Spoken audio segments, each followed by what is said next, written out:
Devin McCourty, Football Night in America analyst, three-time Super Bowl champ with the Patriots, and he is in Foxborough. And Tom Brady is getting a statue. It's going to be 12 feet. Why does Brady need a 12-foot statue, Devin? He's Tom Brady. Like, why not? Do you think Tom had statue approval? So what I heard from being up here, he has not seen it. I think Mr. Kraft has seen it, but Tom has not seen it. So, but I was told he'll like it. It looks like him. So we'll see. 12 feet.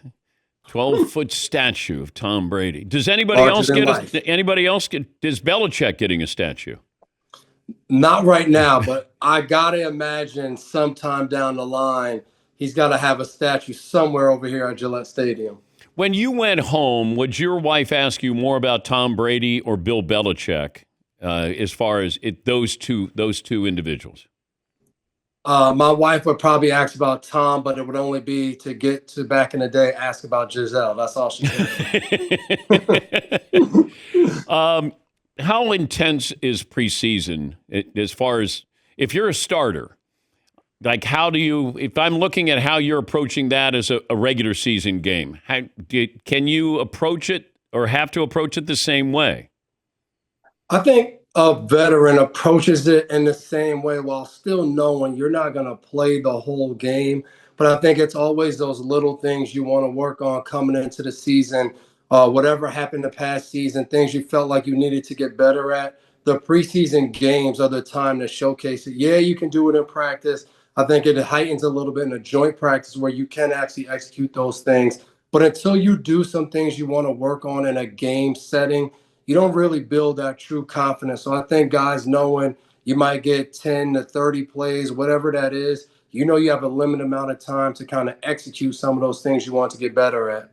Felt like the Patriots used the first couple of regular season games as their true preseason. Why is that? We always talked about that the first, call it, month of the regular season was an extension of the preseason. And that was strictly because we still needed to improve. And like I said, until you get in all those game settings, what's the best group of 5 linemen? What's the best group of 4 secondary players? Like, we were still always figuring that out. And it was sometimes guys not playing the whole game. It was guys getting in there just so I think the coaches could evaluate what was the best group out there, who was the best player. Some training camp battles were close. How do you make the exact decision right now? We're still evaluating through that first month of the season. And then once we got to October, it was like, okay, this is our team. Are we good? Do we need to add? Do we need to go for in a trade market? Like, how do we need to operate? And I think that's how Belichick and that staff always kind of helped us progress and get better so we were playing our best football after Thanksgiving. There's certain players who play better in practice than in games and vice versa. Who was the guy on your team that once you saw him in a game, you're like, damn, I didn't see that in practice? You know who was like that? Jimmy G. 2016, Tom gets suspended, and we're going to start, and Jimmy's going to start. Jimmy Garoppolo is going to start those first 4 games. And if we're being honest, like, training camp, practice, it never kind of felt like, okay, here we go. Like, we're going to be good. It was like, all right, defensively, we're going to need to do X, Y, and Z.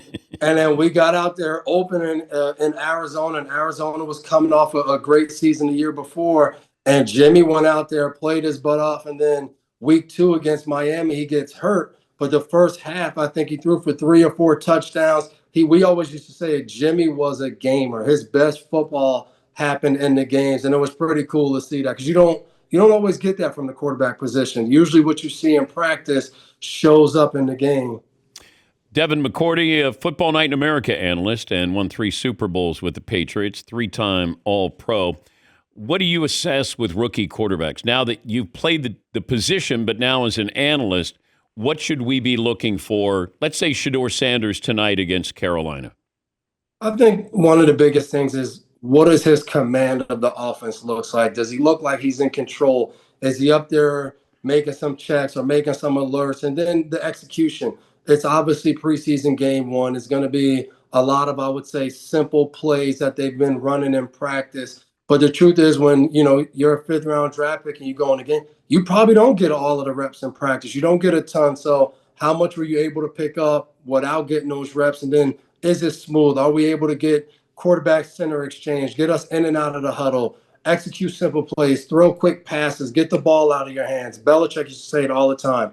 Our best plays don't start until the quarterback gets the ball out of their hands, whether it's a handoff, whether it's throwing the ball. So those are the things you want to see. And then I would say in today's game, is he able to make some of those off-schedule plays? The play breaks down. Does he have one, two, or three of those plays where you're like, man, that's a heck of a play by him, making a play extend and making the right play at the end? What's it like when your huddle breaks and then Peyton Manning comes up to the line of scrimmage? I don't know who else talked a lot, but you're hearing and he's gesturing. And then what is your job as a defensive back to interpret what he's saying or not saying? Yeah, I remember it's a different feeling when I first got out there as a rookie and you're out there with Peyton and he's doing all that talking. I was getting nervous when I was a rookie. You're like, is he coming this way? What is he checking? What does he see?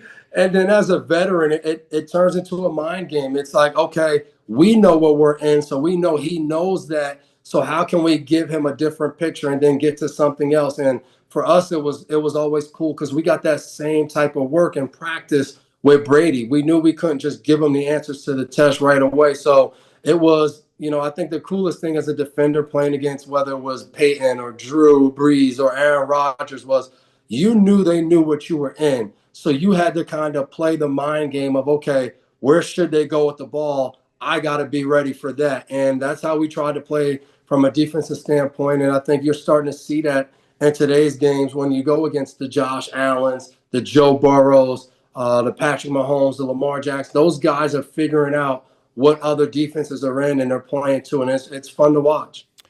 What advice would you give Travis Hunter of trying to play both sides?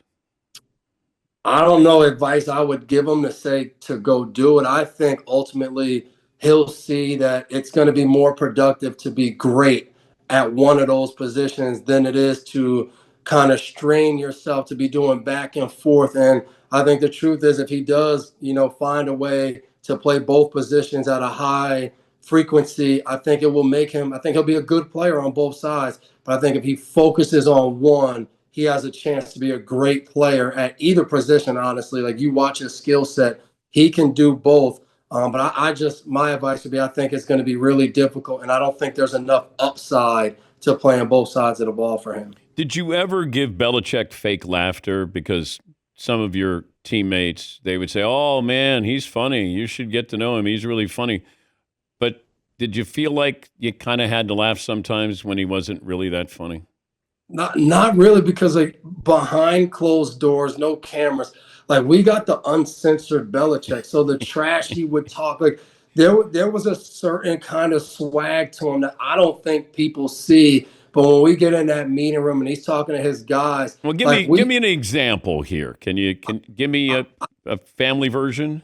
Yeah, I mean, I always laugh. We were in Buffalo in 2018, and they were doing a kind of tribute to a lot of those guys in the 90s that were on those teams that went to 4 straight Super Bowls. And like there was a stage out there, it was a Monday night game stage and everything. And it kind of delayed us coming out of the second half. And we come out and we're walking together. And he's like, I mean, we're out here, we're celebrating 4 straight trips and no actual Super Bowl wins. Like what are we doing here? And a little bit of, I think he was pissed because we're ready to get the second half going. But like there was no fake laugh. Like I died laughing because it was just, of course, Bill, you got all of the Super Bowls, but to me it was that competitiveness that he didn't always talk about. You didn't actually see it, but like he's competitive. He wants to be the best. He wants to win those championships. He just doesn't talk about it. And that to me was, he was somewhere in the 90s not getting to those games. So he's probably still pissed about that and holding that shit. So that's what I've always loved about him. Yeah, and I think what happens sometimes is when the coach makes fun of or picks on, singles out one of the stars, that helps with the rest of the team going, damn, he's going after Brady right now. Oh, there's no doubt about it. And even from an opponent standpoint, I remember Vince Wilfork used to always tell Bill, like, when you come in our meeting rooms, because Bill always used to build up every team, no matter who we were playing. That Wednesday meeting, we would watch a highlight tape, and you would think like we were playing Greek gods on Sunday. And then every once in a while, he would come in and he would just tell us, like, we're going to kill this team. We're going to destroy them. And you could see Vince Wilfork would, like, it would get him going. And he would always tell Bill, like, just come in and tell us that we're going to destroy the team. Like, I think it gives guys energy. And it's true. Like, when you see that, and I always credit Tom, because star players don't have to be coachable. And it's the right thing to do. But in the NFL or any professional sport, it doesn't always happen. And I always said that when I got there as a rookie, I saw Bill coaching the heck out of Tom and going after him. And it set the tone. Like, it scared me to want to mess up. And we knew, and every player operated knowing if the best player got coached hard, that means the rest of us were going to get coached hard. And it made us all better. And, Tom could have been like, I don't want to be a part of this. I want to leave and go elsewhere. But he took the coaching, he got better, and it held all of us to a certain standard that we had to reach. Bengals are playing their starters more in the preseason because they get off to a poor start in the last couple of years. Why are they doing this? Why didn't they do this before, and do you think it'll help? I do think it'll help. I think it'll change the mentality. Does the 20 snaps you play maybe in 2 preseason games, is it going to dictate how you're going to play the season? Probably not from a skill standpoint and X's and O, but I think it changes the mentality of every time we step on the field, it's important. This is what we're saying. We're saying we have to get better as a football team by playing football. So we're going to get better in preseason game 1. We're going to get better in preseason game 2. Then in the regular season, we're going to keep getting better. Whereas I think before it was kind of like, well, these games aren't important. We don't need to do it. And then you get out there and sometimes you play teams like the Kansas City Chiefs who go out there and play in the preseason. They hit the ground running. So you're like, okay, we'll catch up to them, but they're starting ahead. And then now you always start behind. So I credit Zach Taylor for saying, you know what we've been doing isn't working. I'm not going to be arrogant and prideful and say, you know what, this is my method and I'm sticking to it. No, you know what? It's not working. We're not getting up to the start we want. Let's go play. Let's get better. And it looked good last night, that's for sure. It'll be Washington at New England tonight, the unveiling of the Tom Brady statue. Do you think you'll cry tonight, Devin?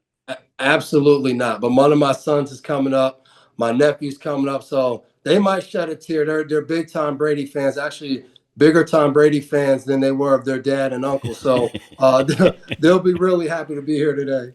Would your wife cry at the trophy ceremony? Not if she wants to still be married to me. She better not. Have fun. And, there's Brady still feels like he can play. Well, he still throws. So, like, you go and put him behind one of the best offensive lines and keep a clean pocket, I still think he'd go out there and give you 40 to 45 passes a game. If he played for the Eagles right now. I'm biased. If Tom Brady plays for one of the best teams, get Super Bowl time. And if he does do it, Howie Roseman, give me a call. I'll take another trip to the Super Bowl. You're ready to play too? You'll go with Tom? I'm ready. I'll go in there in the red zone only. Thank you. We appreciate your time, Devin. Have fun tonight. No problem. Appreciate it, man. That's Devin McCourty, Football Night in America. It'll be Patriots and Washington coming up tonight. Tom Brady gets a big statue there.